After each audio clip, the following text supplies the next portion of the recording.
আসসালামু আলাইকুম। আশা করি সবাই ভালো আছেন। আজকে আমি আইএলটিএস স্পিকিংয়ের জন্য একটা গুরুত্বপূর্ণ টপিক আলোচনা করতে যাচ্ছি। সেটা হচ্ছে ইডিয়মস অ্যান্ড ফ্রেজের ব্যবহার। আমরা কিছু ইডিয়মস অ্যান্ড ফ্রেজ ব্যবহার করে আইএলটিএস স্পিকিংয়ে আমাদের মার্কটা আরও বেশি বাড়াতে পারি এবং আমাদের স্ট্যান্ডার্ড স্পিকিংটা হতে পারে।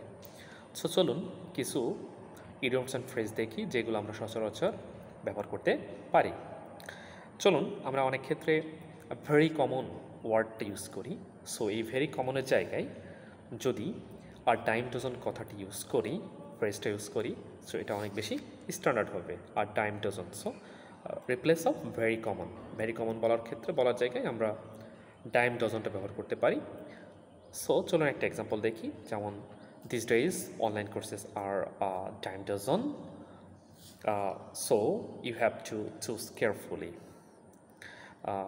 সো এখানে ভেরি কমনের প্লেসে আমরা ডাইম ডজন ইউজ করে থাকলাম। আমরা আরেকটি ব্যবহার করতে পারি, সেটা হচ্ছে আমাদের বলে না, তোমার কাজের থেকে কথা অনেক বেশি, like that actions speak louder than ওয়ার্ডস। এই ওয়ার্ডটা আমরা ব্যবহার করতে পারি, তুমি কাজের থেকে কথা বলো বেশি। সো এই জায়গাটা রিপ্লেস করতে পারি action speak louder than words. He always promises to help, but actions speak louder than words. He never shows up.